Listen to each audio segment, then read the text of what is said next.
پاکستان اور ملائیشیا کا تجارت، سرمایہ کاری، دفاع، تعلیم اور سیاحت سمیت مختلف شعبوں میں تعاون بڑھانے پر اتفاق۔ وزیر اعظم شہباز شریف کے دورہ ملائیشیا کا 21 نکاتی مشترکہ اعلامیہ جاری۔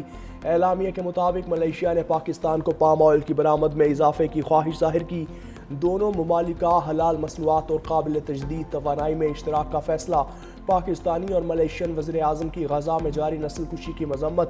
فلسطینی عوام کے حق خود ارادیت اور القدس شریف کو دارالحکومت بنانے کی حمایت کا اعادہ۔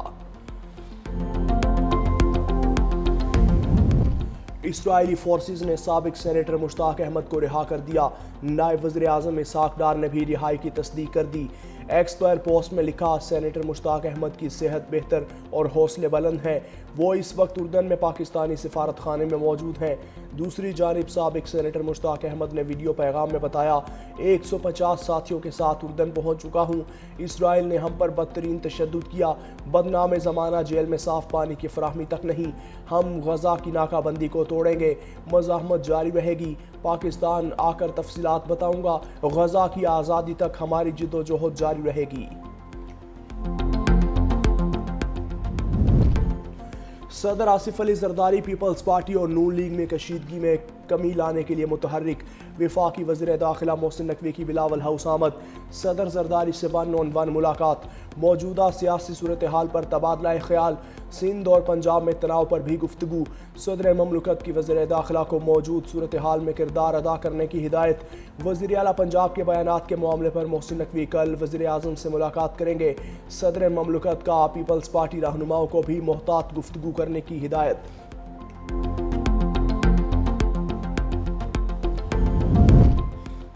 پی ٹی آئی دور میں پنجاب میں تباہی آئی۔ وزیر اعلیٰ پنجاب مریم نواز کا ستھرا پنجاب کی تقریب سے خطاب۔ کہا، گوگی اور پنکی کے دور میں سڑکوں سمیت ہر جگہ گندگی کے ڈھیر تھے۔ آج 1.5 لاکھ فورس پنجاب میں صفائی پر مامور ہے۔ ستھرا پنجاب کی وردی نے صوبے کے چپے چپے کو صاف کیا۔ ورکرز نے سیلاب کے دوران امدادی کاموں میں بھی حصہ لیا۔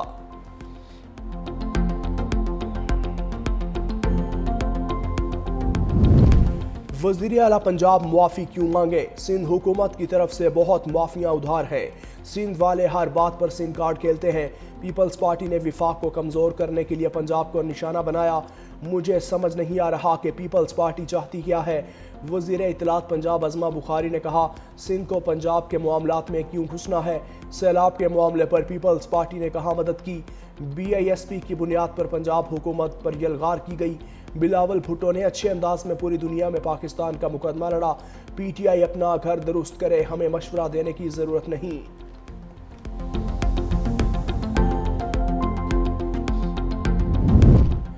پیپلز پارٹی کا نون لیگ پر جوابی وار پریس کانفرنس میں پلوشا خان نے کہا، نون لیگ اپنے گھر کی لڑائی ہمارے گلے نہ ڈالے۔ جو کچھ ہو رہا ہے وہ موہلاتی سازش ہے۔ یوں لگتا ہے پنجاب حکومت کو شہباز شریف کرسی پر بیٹھے پسند نہیں۔ کوئی جماعت صوبے کو اپنی جاگیر قرار نہیں دے سکتی۔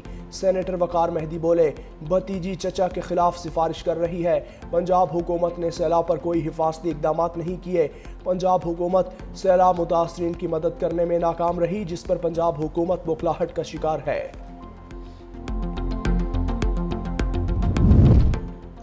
26 نومبر احتجاج اور دیگر کیسز۔ PTI کے غیر حاضر کارکنان کی وارنٹ گرفتاری جاری۔ اسلام آباد کی انسداد دہشت گردی عدالت میں سماعت۔ مقدمہ نمبر 551 میں مسلسل غیر حاضر کارکنان کے وارنٹ گرفتاری جاری کیے گئے۔ اشتہاری قرار دینے کی کارروائی شروع۔ شکارپور کے علاقے سلطان کوٹ میں ریلوے ٹریک پر دھماکہ۔ پشاور سے کوئٹہ جانے والی جعفر ایکسپریس کی 4 بوگیاں ٹریک سے اتر گئیں۔ 2 بوگیوں کو شدید نقصان پہنچا۔ دہشت گردی کے واقعے میں 4 مسافر زخمی۔ ٹرینز کی آمد و رفت معطل۔ ریلوے ٹریک کو 150 فٹ تک نقصان پہنچا۔ DS ریلوے کے مطابق ٹریک کا ایک حصہ بحال، دوسرے حصے کی مکمل بحالی میں 10 گھنٹے لگ سکتے ہیں۔ دھماکے میں دیسی ساختہ بم استعمال کیا۔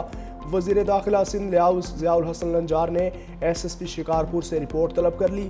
ملوث دہشت گردوں کو جلد از جلد گرفتاری کا حکم دے دیا۔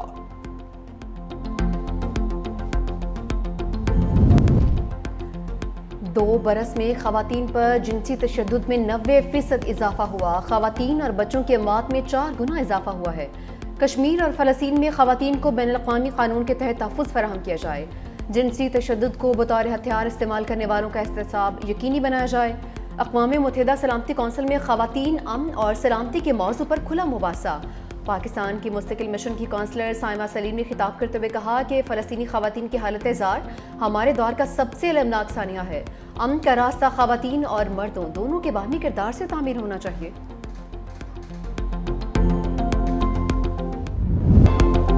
غزہ میں اسرائیلی بربریت کو 2 سال مکمل۔ صفاق اسرائیل نے غزہ پر بمباری روکنے کی امریکی ہدایات کو بارود سے اڑا دیا۔ مزید 15 فلسطینی موت کی آغوش میں چلے گئے۔ جنگ کے دوران اب تک مجموعی طور پر 67,160 فلسطینی شہید ہو چکے۔ حماس نے کہا اسرائیل فلسطینی عوام کے خلاف اپنی صفاقانہ جنگ جاری رکھے ہوئے ہے، بے بس شہریوں کا قتل عام کر رہا ہے، جبکہ شرمناک بین الاقوامی خاموشی کا مظاہرہ کیا جا رہا ہے۔ 2 سال گزرنے کے باوجود ہمارا قوم اپنی زمین سے جڑی ہوئی ہے۔ توقع ہے غزہ جنگ بندی سے متعلق معاہدہ جلد ہوگا۔ مذاکرات میں تیزی سے پیش رفت کریں تاکہ غزہ میں جاری جنگ کا خاتمہ ممکن بنایا جا سکے۔ امریکی صدر ڈونلڈ ٹرمپ نے مذاکراتی ٹیم کو ہدایت کر دی، غزہ جنگ بندی کے لیے زبردست پیش رفت کر رہے ہیں۔ امریکی صدر ٹرمپ کی میڈیا سے گفتگو، کہا کہ ہم مشرق وسطیٰ میں 3000 سال پرانا تنازع حل کرنے جا رہے ہیں۔ غزہ امن ڈیل کا ہر ملک نے خیر مقدم کیا۔ حماس نے ان چیزوں پر اتفاق کیا ہے جو بہت اہم ہیں۔ نیتن یاہو سے یہ نہیں کہا کہ وہ یرغمالیوں کے معاملے میں منفی رویہ چھوڑیں۔ تجارت اور ٹیرف سے 7 جنگیں رکوائی ہیں۔ پاکستان اور بھارت کی جنگ بھی روکی۔ جنگ میں 7 طیارے گرائے گئے تھے۔ ڈیموکریٹس غیر قانونی غیر ملکیوں کو صحت کی سہولیات دینا چاہتے ہیں۔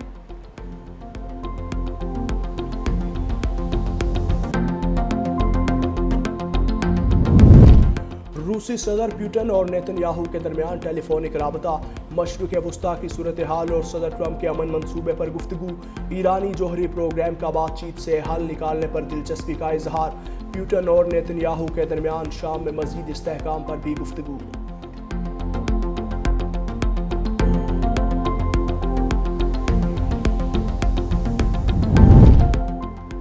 امریکی اسٹوڈنٹ ویزوں میں کمی سے بھارتی طلبہ سب سے زیادہ متاثر۔ صدر ٹرمپ کی جانب سے امیگریشن پر کڑی پابندیوں کے بعد اگست میں جاری کیے گئے امریکی اسٹوڈنٹس ویزوں میں تقریباً 20% کمی ہو گئی ہے۔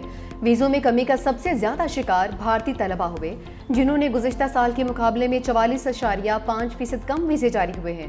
امریکہ میں غیر ملکی طلبہ کی تعداد کے حوالے سے بھارت کی جگہ اب چین سب سے بڑا ملک بن گیا ہے۔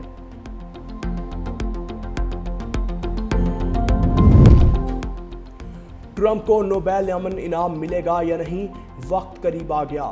امریکی صدر بھی رواں سال نوبیل امن انعام کے امیدوار۔ مقابلہ غزہ امداد لے جانے والی معروف سویڈش سماجی کارکن گریٹا تھنبرگ سے ہوگا۔ نوبیل امن انعام کا اعلان 10 اکتوبر کو کیا جائے گا۔ اور دریائے جہلم میں منگلا ڈیم میں پانی کی سطح بلند، پانی ذخیرہ کی گنجائش ختم۔ سرائے عالمگیر میں ضلعی انتظامیہ کی جانب سے دریا کنارے آبادیوں کے مکینوں کو محفوظ مقامات پر منتقلی کے لیے اعلانات۔ شدید بارشوں کے باعث سیلاب کا خطرہ بھی بڑھ گیا۔